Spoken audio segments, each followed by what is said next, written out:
आगे कदम बढ़ गए। जैसे को भवन में प्रवेश किया तो कैकेयी जी रूठी बैठी थी। महाराज जैसे ही पहुंचे तो कैकेयी जी खड़ी नहीं हुई, अभिवादन नहीं किया। जबकि आप जानते हैं कि महाराज श्री दशरथ पति की ही भूमिका में नहीं है, राष्ट्रपति की भी भूमिका में है। बोलो है कि नहीं? अगर आज राष्ट्रपति आ जाए तो सभी उसका अभिनंदन करेंगे कि नहीं करेंगे? क्योंकि हमारे देश का राष्ट्रपति है। पद का सम्मान, पद का सम्मान। केवल महाराज दशरथ पति की भूमिका में नहीं है, राष्ट्रपति की भूमिका में भी हैं। एक पत्नी का धर्म कहता है पति यदि आ जाए तो उसे बैठा रहना चाहिए कि खड़ा हो जाना चाहिए? खड़ा हो जाना चाहिए। मर्यादा यही है। एक बार एक पति बोला महाराज हमारी पत्नी तो कभी खड़ी होती ही नहीं है, कभी नहीं होती खड़ी, आप शिक्षा दे दो। हमने कहा क्यों, पति आता है तो तुम खड़ी क्यों नहीं होती? बोले महाराज एक बार आवे तो चक्कर ही काटते रहते हैं। अरे इनको कम से कम ये सोचना चाहिए कि घर की बहुत जिम्मेदारियां हैं। अरे घर में ही नहीं रहें, घर की जिम्मेदारियों को संभालें, समाज की जिम्मेदारियों को संभालें। और हमारे पति हैं, हमारा गौरव बढ़ेगा अगर ये कुल और समाज की जिम्मेदारी के साथ साथ देश की जिम्मेदारी को संभालें तो हमारा गौरव बढ़ेगा। इसलिए आप इन्हें शिक्षा दो कि ये समाज की जिम्मेदारी संभालें। याद रखना, केवल जिंदगी घर में ही मत घुस के बिताओ, नारकीय जीवन मत करो। यदि तुमने जन्म लिया है तो केवल अपने जीने के लिए नहीं लिया है, अपने खाने के लिए नहीं लिया है, तुमने जीवन लिया है समाज और राष्ट्र की सेवा करने के लिए लिया है। इसलिए अपने जीवन को समाज और राष्ट्र की सेवा में लगा दो। ये जीवन प्रमादी बनाने की जरूरत नहीं है, आलसी बनाने की जरूरत नहीं है कि खाली हो पड़े पड़े सो रहे हो, कुछ काम नहीं करना है। आलसी प्रमादी जीवन को भगवान भी स्वीकार नहीं करते हैं। इसलिए मैं कहना चाहता हूं कि अपने अपने जीवन को राष्ट्र और समाज की सेवा से जोड़ो। हमारी माताएं आज अपनी संतान को राष्ट्र की सेवा से जोड़ें। आज हम यदि कथा कह रहे हैं तो आज देश की सुरक्षा में लगे सैनिकों के बल पर भगवान की कृपा और देश के सैनिकों का बल, इन दोनों के द्वारा आज हमारा यज्ञ सफल हो रहा है। अगर हमारे देश के नौनिहाल सैनिक बन करके देश की रक्षा न करते होते तो आज बोलो हम शांति से जीवन व्यतीत कर पाते क्या? धन्य है वो सैनिक। मैं कहता हूं उनकी भी एक बहुत बड़ी तपस्या है जो इस समय भीषण गर्मी में भी बॉर्डर पर लगे हुए हैं, भीषण सर्दी में भी बॉर्डर पर लग के हमारे देश की रक्षा करते हैं। याद रखना, जिंदगी मौत की लड़ाई लड़के हमारे देश की रक्षा कर रहे हैं। उनको केवल देश दिखाई दे रहा है, अपना जीवन नहीं दिखाई दे रहा है, केवल उन्हें देश दिखाई दे रहा है। वो देश के पीछे अपनी जिंदगी को कुर्बान करना चाहते हैं। ये संस्कार माताओं आपने दिया है अपने बच्चों को। इसलिए मैं ये चाहता हूं कि अपने लिए नहीं, अपने देश के लिए जियो। आलसी प्रमादी जिंदगी मत जियो, अपने राष्ट्र के लिए जियो। उत्साहित होकर के राष्ट्र की सेवा करो, समर्पित होकर के राष्ट्र की सेवा करो। राष्ट्र के लिए जियो, देश के लिए जियो, धर्म की रक्षा के लिए जियो। आज दशरथ जी महाराज जैसे प्रवेश करते हैं तो कैकेयी रूठी बैठी थी। महाराज श्री दशरथ ने समीप में जाकर के कहा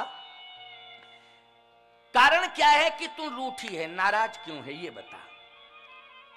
तू साहसी है, तेरे साहस को मैंने देखा है कि देवासुर संग्राम में तू सारथी बन करके मेरे रथ का संचालन कर रही थी। और यदि उस देवासुर संग्राम में विजय मिली थी दशरथ को तो तेरे बल और शक्ति पराक्रम के कारण मिली थी। लेकिन आज तू रूठी बैठी है, कारण क्या है बता, कारण क्या है। कैकेयी ने कहा कि कारण रूठने का है, उसको समझने के बाद आप मेरे मन की संतुष्टि करेंगे क्या? दशरथ जी ने कहा क्यों नहीं। तो कैकेयी ने कहा दैन कहूं मह दोई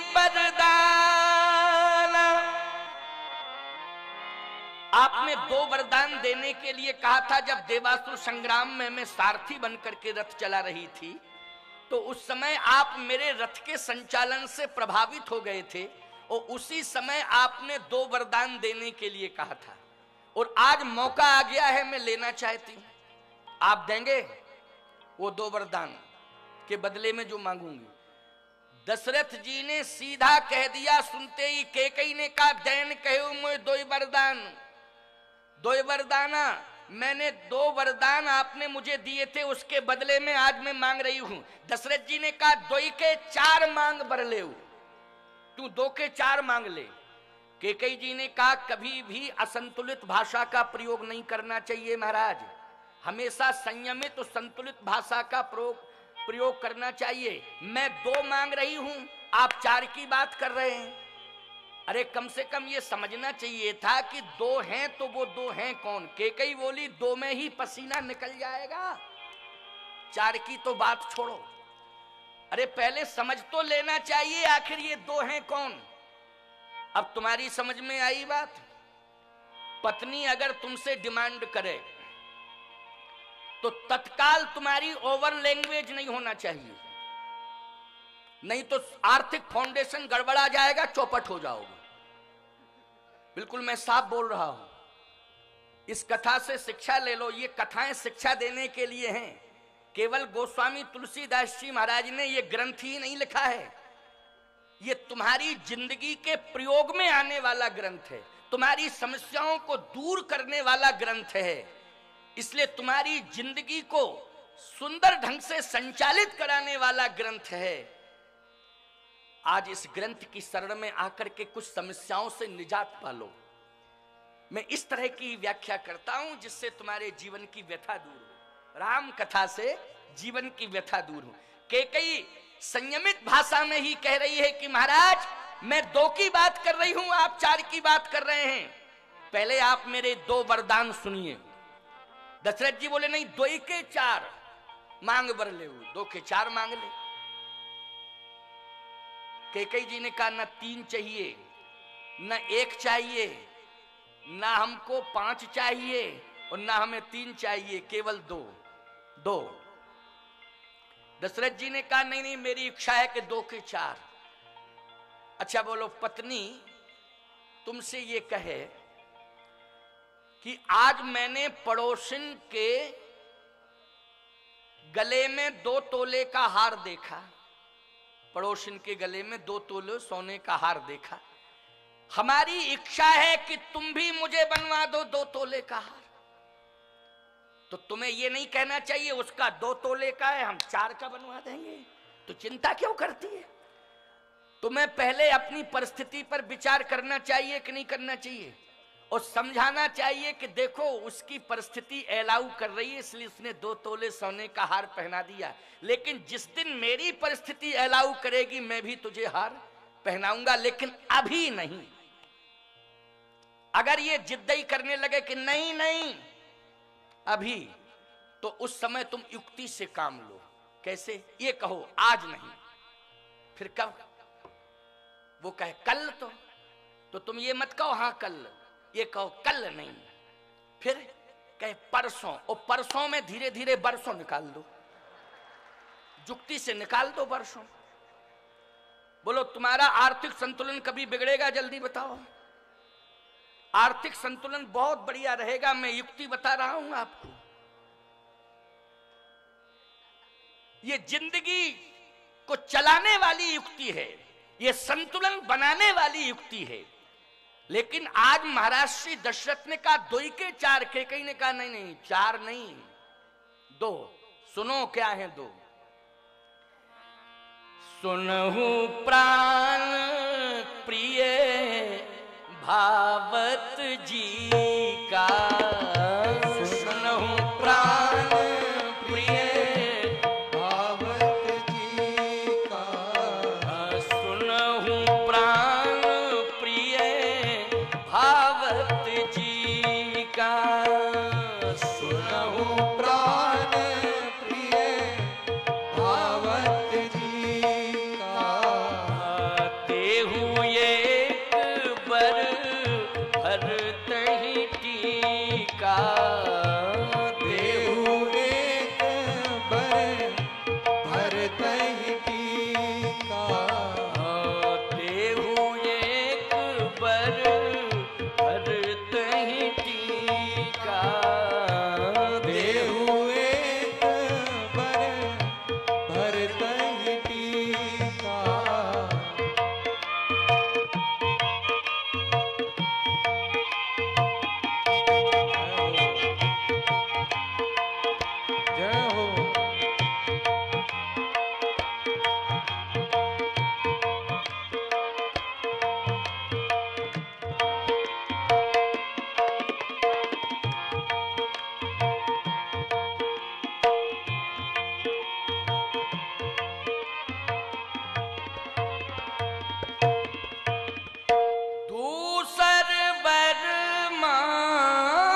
प्राण प्रिय भावत जी का, देहु एक वर भरतहि टीका। श्री राम को राजा बनाना चाहते हैं आप, नहीं, राजा भरत को बनाना है। अच्छा, भरत को बनाना है। इतना सुना, पसीना निकलने लगा, कांपने लगे, कहे रुको रुको रुको, अभी धीरज रखो। तापस वेश विशेष उदासी,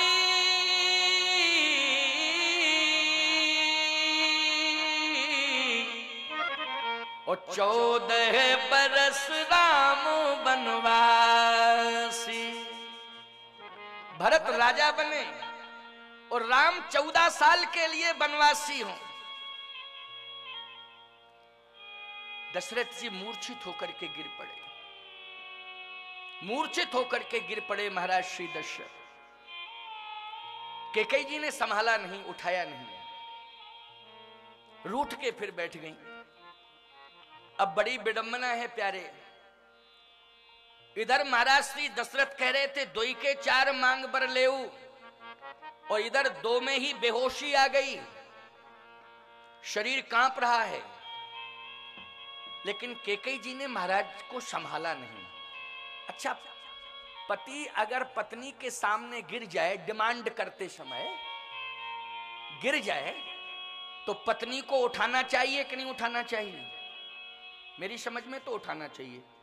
अच्छा, पत्नी की बात छोड़ो, आप सड़क पर चल रहे हो, गिर पड़े हो, तो अजनबी व्यक्ति भी उठा लेता है देख के कि नहीं उठाता? बोलो भाई, अरे अरे अरे कैसे गिर गया, कैसे गिर गया।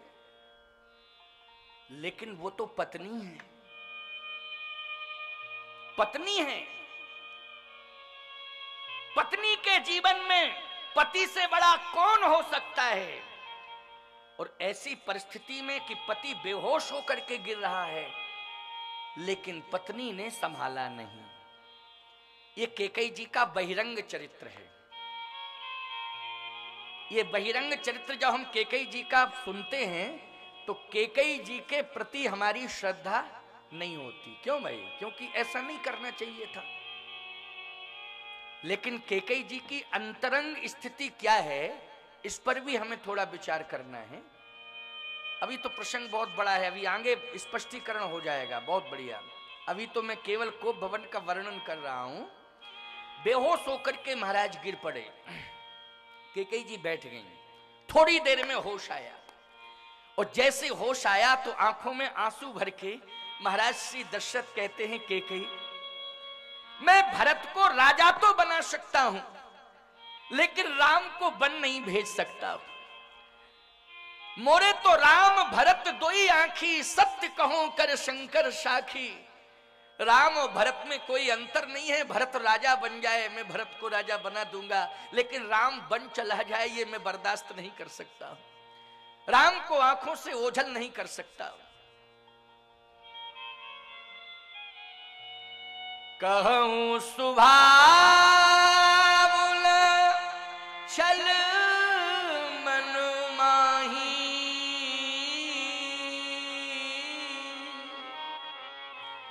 जीवन मोरे राम बिन नाहि। जीवन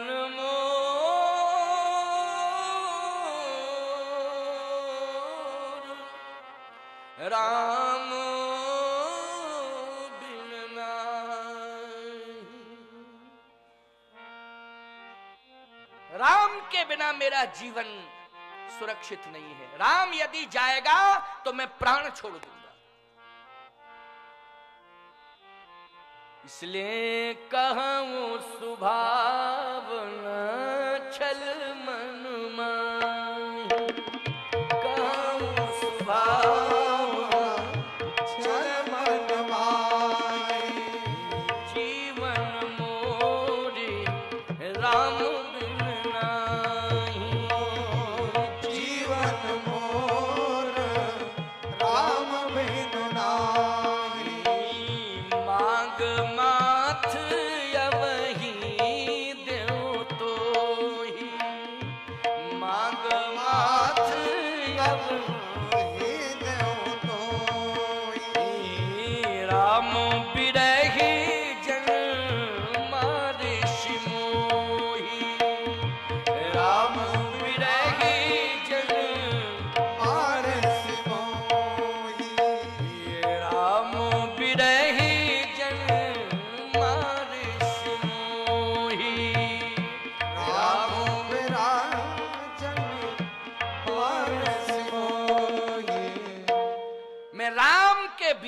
को बर्दाश्त नहीं कर सकता हूं, मैं अवश्य ही प्राण छोड़ दूंगा।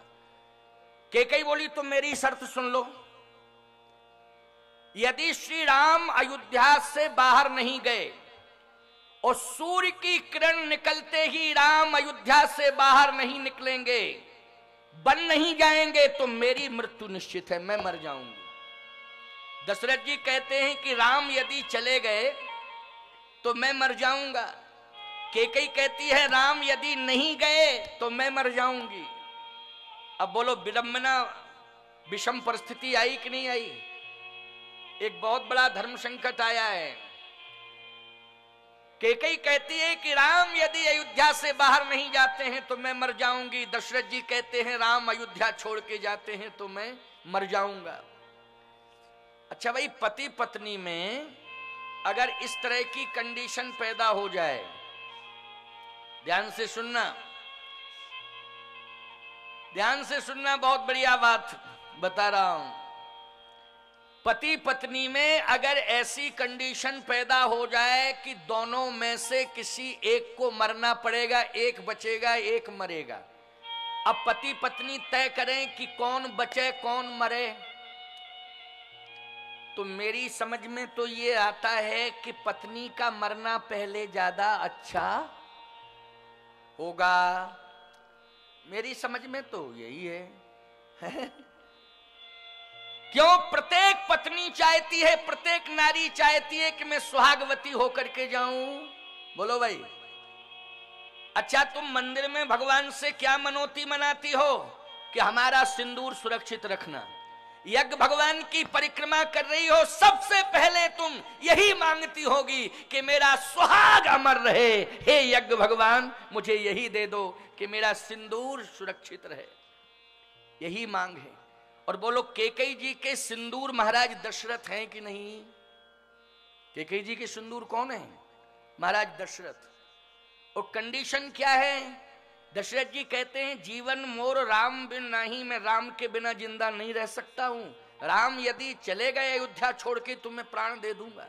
कैकेयी कहती राम नहीं गए तो मैं प्राण दे दूंगी। तो मुझे तो लगता है कि दशरथ जी को कह देना चाहिए था कि 3 पत्नियां हैं, तुम चली जाओ, 2 तो रहेंगी। पत्नियां तो 3 है ना, अरे एक चली जाएगी तो 2 रहेंगी। लेकिन बोलो भाई, अगर पति दुनिया से चला गया तो तीनों विधवा हो जाएंगी कि नहीं हो जाएंगी? तीनों का सब कुछ चला जाएगा कि नहीं? लेकिन क्या भगवान की लीला है प्यारे। यहां कैकेयी जी कहती है नहीं नहीं नहीं, मैं निश्चित रूप से प्राण दे दूंगी अगर राम बन नहीं जाते हैं। दशरथ जी ने कहा राम यदि जाएंगे तो मैं प्राण दे दूंगा। कैकेयी बोली तय कर लो दोनों में से किसका जाना ठीक। दोनों में से एक बार पति पत्नी में विवाद हुआ, वो दोनों मेरे पास आए। मैंने कहा देखो झगड़ा मत किया करो भाई, ये गलत बात है। पत्नी बोली झगड़ा इस बात का है महाराज जी, आज कितना बढ़िया दिन है। हमने कहा दिन तो आज शायद शनिवार है। क्यों? अरे महाराज जी शनिवार दिन तो है, लेकिन एकादशी है कि नहीं? हमने कहा एकादशी तो है।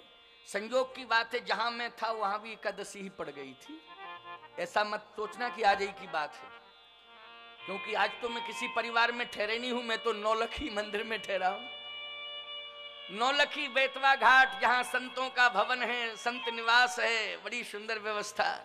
पूज्य स्वामी श्री जगन्नाथ दास जी महाराज की तपस्थली है, वहां मैं ठहरा हूं। बड़े तपोनिष्ठ संत हुए हैं स्वामी श्री जगन्नाथ दास जी महाराज। लेकिन उस समय की बात, संयोग से एकादशी पड़ गई, तो मैंने कहा झगड़ा करने की क्या बात है, एकादशी है, एकादशी को क्यों झगड़ रहे हो? पत्नी बोली इसलिए कि ये झूठ ज्यादा बोलते हैं, कम से कम आज एकादशी के दिन तो परहेज रखना चाहिए। आज भी ये झूठ बोले। तो मैंने कहा कि क्यों झूठ नहीं बोलना चाहिए, पत्नी ठीक कह रही है और झगड़ा कर रही है तो ठीक ही कर रही है, तुम कह दो कि हम नहीं बोलेंगे झूठ। बोले महाराज जी मैं झूठ झूठ कुछ नहीं बोलता हूं, वो तो धंधा पानी करता हूं, तो कभी कभी बोलना पड़ता है, तो क्या करूं। अच्छा ठीक है, आज से मैं प्रतिज्ञा करता हूं धंधा चौपट हो जाए, दुकानदारी ठप हो जाए, झूठ नहीं बोलूंगा महाराज, आपके चरणों की सौगंध खा के कह रही हूं, मैं कह रहा हूं। उसने कहा मैं झूठ नहीं बोलूंगा, चाहे धंधा चौपट हो जाए, दुकानदारी ठप हो जाए, आज के बाद झूठ बोलना बंद। कभी कभी बोलता था, वैसे मेरी कोई ऐसी स्थिति नहीं कि हमेशा झूठ बोलना, लेकिन इससे कहो ये भी झूठ ना बोले, ये भी झूठ ना बोले। पत्नी बोली मान लीजिए तुम कभी झूठ बोले तो क्या करोगे? पति ने कहा मैं स्वामी जी जगतगुरु के चरणों की सौगंध खा चुका हूं, अगर मैं झूठ बोलूंगा, जिस दिन बोलूंगा उसी दिन मर जाऊंगा, जिंदा नहीं रहूंगा। लेकिन तू भी प्रतिज्ञा कर आज कि तू भी झूठ नहीं बोलेगी। पत्नी बोली वैसे मैं तो बोलती नहीं हूं, झूठ का विरोध करती हूं, लेकिन मैं झूठ नहीं बोलूंगी, कभी नहीं बोलूंगी, चाहे जैसी परिस्थिति आ जाए। बोलती नहीं हूं और चाहे जैसी परिस्थिति आ जाए, लेकिन मैं झूठ नहीं बोलूंगी। पति बोला मान लो बोली तो? उसने कहा जिस दिन मैं झूठ बोलूं उसी दिन विधवा हो जाऊं।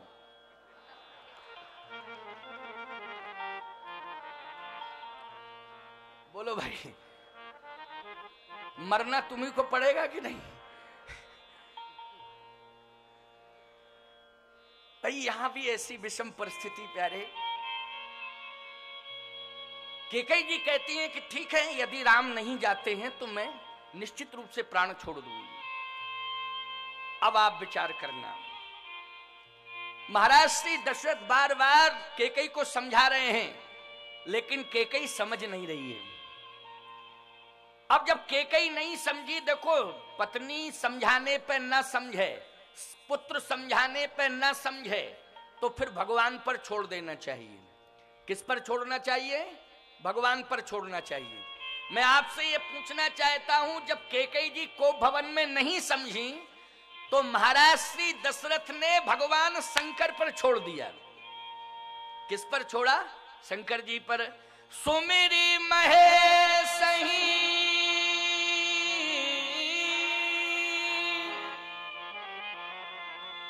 कहानी होरी, ओ बिनती सुनहु सदा शिव मोरी। बोलो भाई किस पर छोड़ा? भगवान शंकर पर। सुमिर महेश है, को भवन की चौपाई है, को भवन में ही उन्होंने प्रार्थना की। जब पत्नी नहीं मानी, पत्नी ने एक नहीं सुनी, तो उसी समय भगवान शंकर से प्रार्थना कर रहे हैं महाराज श्री दशरथ। अच्छा, तुम लोग भी जब संकट में फंस जाते हो तो भगवान शंकर से प्रार्थना करते हो कि नहीं? और शंकर जी संकट को दूर करते हैं कि नहीं करते हैं?